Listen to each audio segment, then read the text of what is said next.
Praise the Lord everyone. एक बार फिर से आज के इस मनन में आप सबों का स्वागत है। और आज मैं आपसे बात करने जा रहा हूं कि परमेश्वर हमारी प्रार्थनाओं का उत्तर क्यों नहीं देता। कई बार आपको भी लगता होगा कि मैं प्रार्थना कर रहा हूं, बहुत प्रार्थना कर रहा हूं, लेकिन प्रभु तो मेरी प्रार्थनाओं का उत्तर ही नहीं देता। कारण क्या है?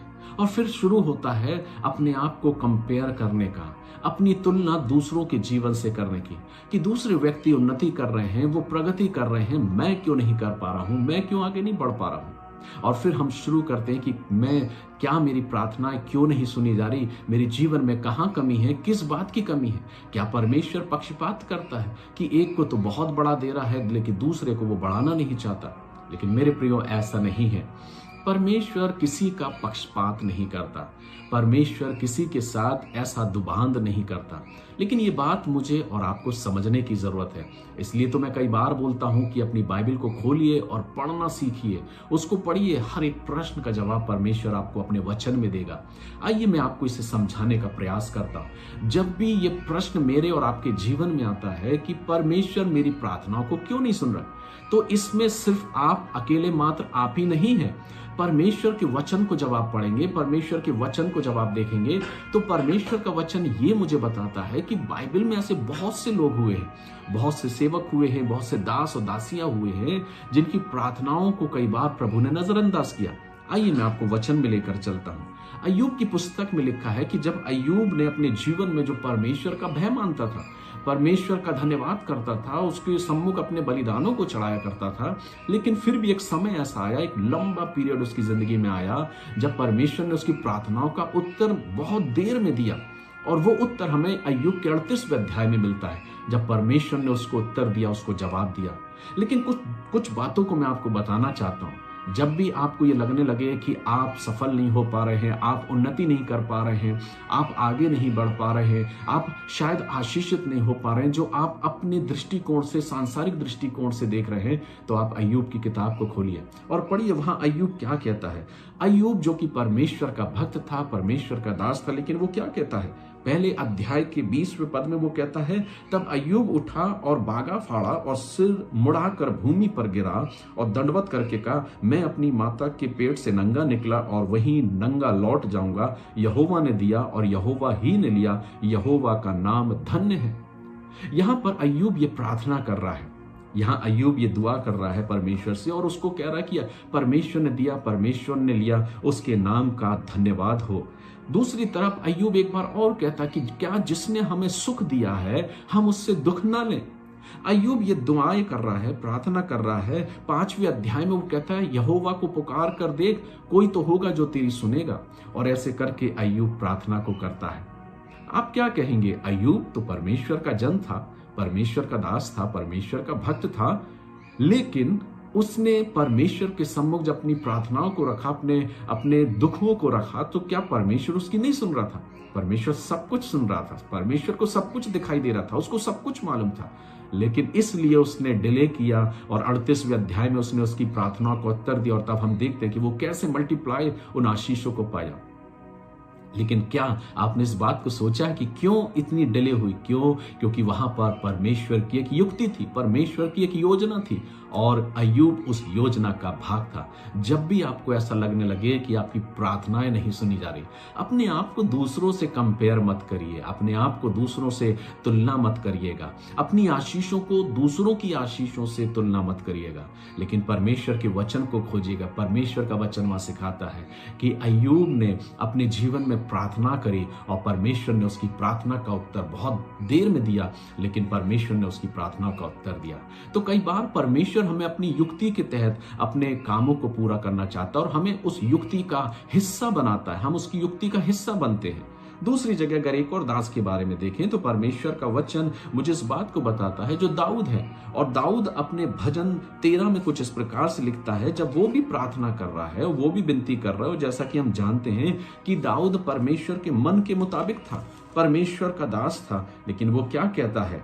परमेश्वर का वचन मुझे बताता है भजन संहिता और उसके 13वें अध्याय को, और जब भजन 13 को पढ़ते हैं तो दाऊद वहां पे प्रार्थना कर रहा है और दाऊद कहता है, जो मैं आपके लिए पढ़ता हूं, हे परमेश्वर, कब तक? क्या तू सदैव मुझे भूला रहेगा? तू कब तक अपना मुखड़ा मुझसे छिपाए रहेगा? यानी कि यहाँ कुछ घट रहा है, दाऊद के जीवन में कुछ घट रहा है, कुछ परिवर्तित हुआ है, कुछ तकलीफें उसकी जिंदगी में है।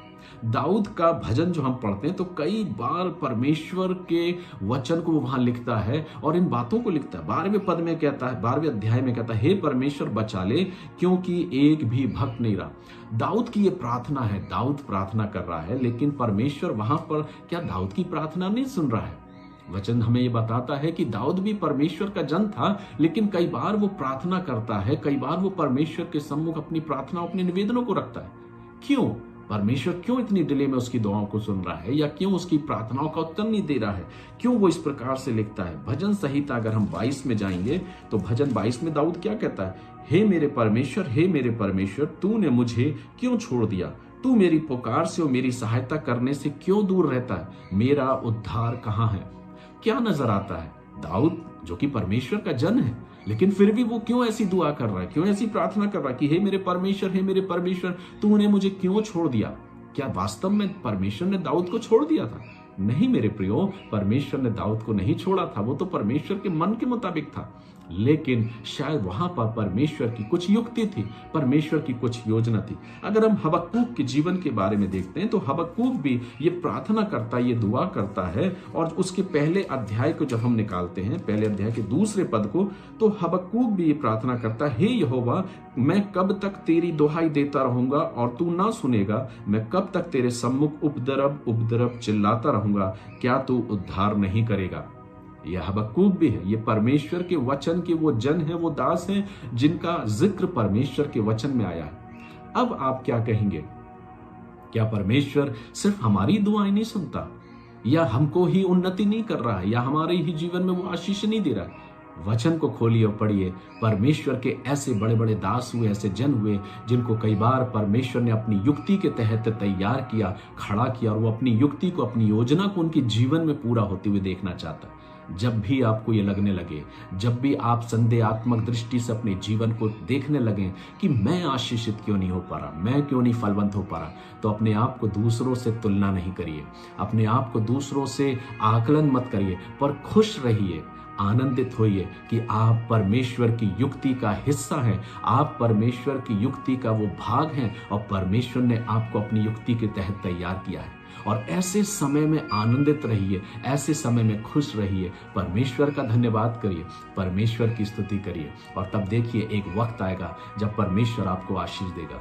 एक ज्वलंत उदाहरण आपको देता हूं। परमेश्वर जो स्वयं मानव रूप लेके संसार में, मसीह यीशु जो हमारे बीच में उपस्थित हुआ, उसने जन्म लिया, उस संसार में आया, उसने अपने आप को बलिदान दिया, और उसके बाद वचन कहता जब वो अपने उस मुकाम पर पहुंचने पर था, जब उसका वक्त आया, तो बाइबल कहती गत्समनी के बाग में वो बैठा, वहां पर उसने घुटने टेके और प्रार्थना किया अपने पिता से। वो क्या दुआ करता है? हे पिता, यदि हो सके तो ये कटोरा मेरे सामने से टल जाए, लेकिन मेरी नहीं तेरी इच्छा पूरी हो। यही तो प्रार्थना है मेरे प्रियो। हम प्रार्थना करते हैं अपनी इच्छा को पूरा करने के लिए, फिर हम अपने जीवन को तुलना करने लगते हैं। लेकिन क्या आपकी प्रार्थना का हिस्सा यीशु मसीह की प्रार्थना के समान है कि यीशु मसीह भी ये कहता है, पिता मेरी नहीं पर तेरी इच्छा हो। आप आनंदित तब होंगे, आप खुश तब होंगे, आप ये कहना तब बंद करेंगे कि परमेश्वर मेरी प्रार्थनाओं को क्यों नहीं सुन रहा, जब आप भी ऐसी ही दुआ करेंगे प्रभु के समान, प्रभु मेरी नहीं पर तेरी इच्छा पूरी हो। प्रभु यीशु मसीह ने वचन कहता है, पिता की इच्छा को पूरा किया, वो उस युक्ति का हिस्सा बना, उसने त्याग किया, उसने कोड़ों को खाया, उसने अपने आप को बलिदान किया, उसने दुख सहा, पीड़ा सही, सब कुछ उसने सहा, लेकिन उस सब में उसने परमेश्वर की इच्छा को और उसकी योजना को महत्व दिया। परमेश्वर यही तो चाहता मेरे प्रियो। हम क्यों कम अपने आप को दूसरों के साथ तुलना करते हैं कि वो आशीषित हो रहा है, मैं क्यों नहीं हो रहा, परमेश्वर मेरी प्रार्थना नहीं सुन रहा है, परमेश्वर मेरे निवेदनों को स्वीकार नहीं कर रहा, परमेश्वर मुझे आज तक अपनी आशीष नहीं दे रहा। फिर हम दूसरे पदों को लेते हैं कि प्रभु ने ही तो कहा है, मांगो तो तुम्हें दिया जाएगा, ढूंढो तो तुम पाओगे। परमेश्वर क्यों नहीं दे रहा है मुझे? मेरे प्रियो, बाइबल खोलिए, आत्मा से बोलिए, पवित्र आत्मा आपको सिखाएगा, परमेश्वर का वचन आपको सिखाएगा। ये जितने लोगों का जिक्र मैंने किया है परमेश्वर के वचन से, अय्यूब, दाऊद, हबक्कूक, इन सब का जिक्र मैंने जब आपके सामने किया है, तो वहां पर वचन क्या कहता है? ये बेशक इंसान थे, लेकिन लिखाने वाला पवित्र आत्मा था। उन्होंने भी अपने जीवन में दुख, पीड़ा और कष्ट को सहा, तो इसका मतलब ये नहीं कि परमेश्वर ने उन्हें छोड़ दिया। जब भी आपको लगे कि आप सफल नहीं हो पा रहे, जब भी आपको लगे कि आप उन्नति नहीं कर पा रहे, जब भी आपको लगे कि आपकी प्रार्थनाएं नहीं सुनी जा रही हैं, तो ये मत सोचिए कि परमेश्वर आपसे प्यार नहीं करता। परमेश्वर ने आपको छोड़ दिया है, परमेश्वर ने आपको भुला दिया है, लेकिन परमेश्वर ने आपको अपनी युक्ति का हिस्सा बनाया। शायद वो कोई बेहतर प्लान कर रहा है, वक्त जरूर लग सकता है, समय जरूर लग सकता है, लेकिन परमेश्वर आपकी प्रार्थनाओं को हमेशा सुनता है, लेकिन आपको अपनी युक्ति का हिस्सा बनाना चाहता है और वो चाहता है कि आप उसमें सफल हो।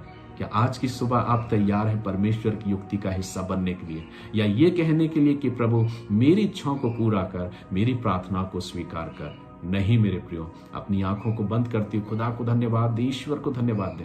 कहे प्रभु आज से मैं तेरी युक्ति का हिस्सा बनना चाहता हूं। मैं जिस हाल में रहूंगा, जिस परिस्थिति में रहूंगा, जैसे अय्यूब ने कहा, जिसने हमें सुख दिया है क्या उससे हम दुख ना लें? जब ये बातें हम अपने जीवन में सीख जाएंगे तो हम अपने जीवन में आनंदित रहना सीख जाएंगे और प्रभु का धन्यवाद करेंगे। प्रभु का वचन कहता है प्रभु में सदा आनंदित रहो, मैं फिर कहता हूं आनंदित रहो। मेरे प्रियो, आइए हम अपने जीवन में परमेश्वर के सम्मुख प्रश्न चिन्ह नहीं लगाएं। हम वो चीज ना ढूंढें कि परमेश्वर हमारी दुआओं को क्यों नहीं सुनता, पर अपने आप को तैयार करें और प्रभु से कहें प्रभु मैं आपकी युक्ति का हिस्सा बनना चाहता हूं। मैं जिस भी परिस्थिति में रहूंगा मैं तेरा धन्यवाद करूंगा, तेरी स्तुति करूंगा, तेरी प्रशंसा करूंगा। God bless you. मैं आशा करता हूं कि आपने आज इस वचन के द्वारा जरूर आशीष को पाया होगा और अब से आपके मन में यह विचार कभी उत्पन्न नहीं होगा कि परमेश्वर मेरी प्रार्थनाओं को नहीं सुनता। ईश्वर आपकी दुआओं को सुनता है, पर वो आपको अपनी युक्ति का हिस्सा बनाना चाहता है। God bless you. परमेश्वर आप सबों को आशीष दे।